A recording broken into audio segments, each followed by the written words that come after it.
tema de hoje, Heróis da Fé, Noé. Vamos falar sobre a vida de um dos homens mais conhecidos da Bíblia, mais mencionados, desde a nossa tenra infância, desde criança. Aprendemos sobre a vida de Noé, a salvação a qual Deus operou através da sua casa, salvando ali os animais do dilúvio. E o nosso tema de meditação está em Hebreus, no capítulo 11, versículo 7, que vai dizer assim: Pela fé, Noé, divinamente instruído acerca de acontecimentos que ainda não se viam, e sendo temente a Deus, aparelhou uma arca para a salvação da sua casa, pelo qual condenou o mundo e se tornou herdeiro da justiça que vem da fé. O texto está dizendo aqui que Noé, quando ele recebeu de Deus um aviso, que Deus iria destruir toda a vida, toda a carne, ia destruir todos os animais do planeta, porque o mundo havia se afastado tanto dele, que ele iria destruir, iria recomeçar tudo com Noé e a sua família. Noé temeu e ele construiu a arca, mas ele construiu a arca não para salvar somente a si, mas para salvar também a sua casa e a sua família. Havia no coração de Noé um desejo de salvar a sua família, de preservar a sua casa. E o texto que nós vamos ler, onde mostra essa história, está em Gênesis, lá no capítulo 6, a partir do versículo 7, que vai dizer assim: Disse o Senhor: Farei desaparecer da face da terra o homem que criei, o homem e o animal, os répteis e as aves dos céus, porque me arrependo de os haver feito. Porém, Noé achou graça diante do Senhor. Eis a história de Noé. Noé era um homem justo e íntegro entre os seus contemporâneos. Noé andava com Deus. Gerou 3 filhos, Sem, Cã e Jafé. Então aqui nós temos algo muito interessante. Deus olhou para a humanidade, a perversão tinha chegado no limite, já não tinha mais jeito. Deus tinha que destruir tudo e começar. Mas quando Deus olhou para Noé, ele viu ali em Noé um homem íntegro. Olha o que o texto diz, que ele era justo e íntegro. Noé era um homem justo, ele não agia com injustiça aqui nessa terra. Ele era uma pessoa justa diante das decisões, justa diante dos seus negócios, justa diante dos seus relacionamentos. Ele era uma pessoa inteira, uma pessoa íntegra. Ele não era uma pessoa fingida, uma pessoa que fala uma coisa na sua frente, quando vira as costas fala outra. Ele era uma pessoa íntegra. E nós precisamos ser dessa maneira. E o texto está dizendo que ele era justo e íntegro entre os seus contemporâneos, dizendo que ele agia com justiça e com integridade, mesmo diante de um mundo corrompido, mesmo diante de pessoas injustas e pessoas que não eram íntegras, pessoas que eram hipócritas. Noé, ele se mantinha justo e íntegro. E isso agradou a Deus, de maneira que Deus falou assim: Noé, eu quero salvar você e a sua casa. Por que a casa de Noé? Porque a integridade de Noé atingiu também os seus filhos. Os seus filhos também viviam dessa maneira. Porque Deus, quando ele olha para o homem, ele olha também para a sua descendência. Noé, como exemplo da sua casa, ele ensinou os seus filhos a serem justos e a serem íntegros. E Deus falou: eu quero salvar você e salvar a sua família. E livrar desse mundo, livrar de tudo isso que vai vir pela frente. E lá em Gênesis, no capítulo 6, a partir do versículo 14, nós temos quando Deus dá essa ordem de construção da arca, que vai dizer assim: Faz uma arca de tábuas de cipestre, nela farás compartimentos e a calafetarás com betume por dentro e por fora. Deste modo a farás. De 300 côvados será o seu comprimento, de 50 a largura e a altura de 30. Farás ao seu redor uma abertura de um côvado de altura, a porta da arca colocarás lateralmente, farás pavimentos na arca, um embaixo, um segundo e um terceiro. Deus deu a ordem para Noé construir essa arca. Era uma construção muito grande. Se nós colocarmos as dimensões de hoje, seria uma arca de aproximadamente 150 metros de comprimento. Ela teria 15 metros de altura e 25 metros de largura. Era algo muito grande. E ele deveria construir essa arca. E ele passaria um tempo, pela Bíblia foram 100 anos, ele construindo essa arca, para a salvação da sua casa e salvação da sua família. E enquanto Noé estava construindo essa arca, as pessoas passavam e olhavam, assim: olha, que é isso que você está fazendo? E ele dizia: olha, porque Deus não se agrada do que está acontecendo no mundo, as pessoas estão agindo de maneira violenta, estão agindo de maneira errada e Deus não se agrada, ele vai destruir esse mundo.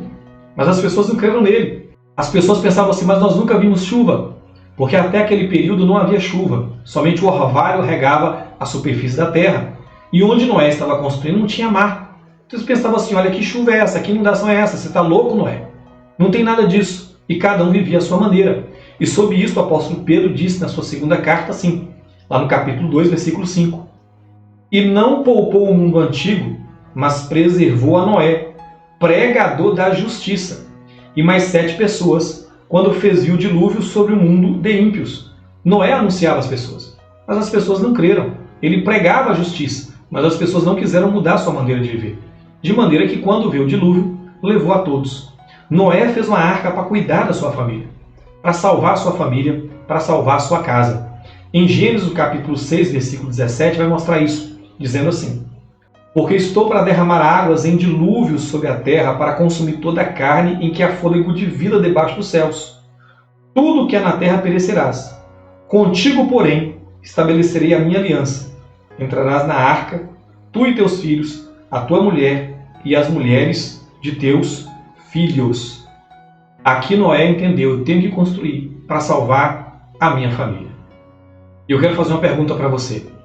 O que você tem feito para salvar a sua casa? O que você tem feito para salvar os seus filhos? O que você tem feito para salvar a sua descendência? É uma responsabilidade sua a salvação da sua casa, a salvação da sua família. Noé entendeu que ele tinha que construir um barco, que não importa o tempo que demorasse, ele trabalharia com afinco naquilo que Deus determinou para ele, para que o barco estivesse pronto para salvar a ele e a sua casa. O que Deus tem pedido para você fazer, que vai abençoar a sua casa e a sua família, que vai trazer salvação a cada um dos seus entes queridos. O que você precisa fazer? Noé passou 100 anos construindo um barco para salvar a sua casa e a sua família, porque o coração dele era salvar a sua família. Deus quer salvar a sua casa, mas o que você precisa fazer? O que você precisa abandonar? O que você precisa realizar para Deus, para que você possa salvar a sua casa e a sua família? É orar mais? É buscar a presença de Deus? É abandonar o pecado? Seja aquilo que você for fazer, faça, porque o que o Senhor quer salvar a sua casa vai começar com você.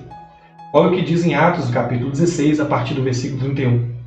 Responderam-lhe: crê no Senhor Jesus, será salvo tu e a tua casa. O apóstolo Paulo disse ali para o carcereiro: olha, creia no Senhor Jesus. Se você crê nele, vai ser salvo tu e a tua casa. Por que vai ser salvo tu e a tua casa? Quando você crê no Senhor Jesus e você o recebe na sua vida, o Espírito Santo começa a mudar a sua vida, começa a mudar a sua história. E a partir do momento que você começa a caminhar com Deus e buscar agradar a Deus, fazer a vontade de Deus, ter uma vida de integridade, uma vida de santidade, uma vida reta aqui nessa terra, você vai ser exemplo para a sua casa, vai ser exemplo para a sua família. E através das suas orações, do seu clamor, Deus vai salvar um a um da sua família. Ele quer que você venha ser a pedra inicial pela qual a sua casa vai ser salva. Então creia no Senhor Jesus, será salvo tu e a tua casa. Noé recebeu um desafio de construir um barco muito grande para salvar a sua família. E você, o que precisa fazer para salvar a sua casa? O Espírito Santo vai te dizer o que você precisa arrancar da tua vida ou começar a fazer para abençoar a sua casa, a sua família, para que a salvação dele entre e salve todos os seus entes queridos.